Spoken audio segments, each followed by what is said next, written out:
अब यहां पर सुखदेव जी बताते हैं कि अब मैं तुम्हें इक्ष्वाकु वंश के बारे में बताता हूं। इस वंश में राजा नभग हुए, राजा नाभाग हुए, राजा अम्बरीश हुए। राजा अम्बरीश भगवान के बहुत बड़े भक्त हुए। उनके लिए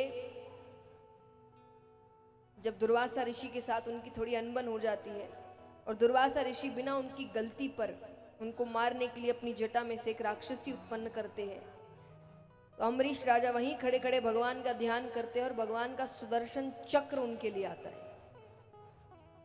इस कथा में यह बताया गया कि जब सुखदेव जी समझाते हैं कि भगवान को प्राप्त करने का अर्थ केवल संसार त्यागना नहीं होता।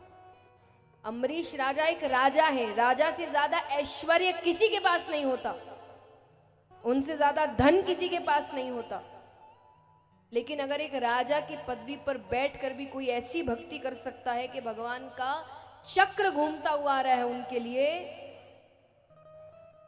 वो कितना बड़ा भक्त होगा।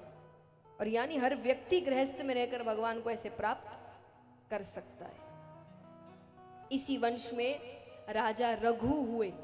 राजा रघु कौन थे? रघुकुल रीति सदा चली आई, प्राण जाए पर वचन न जाए। ये राजा रघु हुए। इसी वंश में राजा दशरथ हुए। उनकी 3 रानियां पर एक भी संतान नहीं। यज्ञ करवाया जाता है, यज्ञ में से खीर निकलती है, तीनों रानियों को खीर दी गई।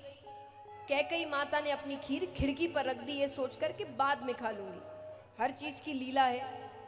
एक पक्षी आता है, उस खीर के पात्र को उठाकर ले जाता है। अब यहाँ इनको दिक्कत नहीं आई, कौशल्या माता सुमित्रा माता ने अपनी थोड़ी थोड़ी खीर दे दी। अब वो पक्षी आकाश मार्ग से जा रहा है, अब वो उड़े तो कभी थोड़ी खीर गिर रही है बार बार। अब वो एक पहाड़ के ऊपर से जा रहा है, पर्वत पर अंजनी माता तपस्या कर रही है। वो खीर जब गिरकर उनके मुख में जाती है, जिनसे फल स्वरूप उनको हनुमान जी होते हैं।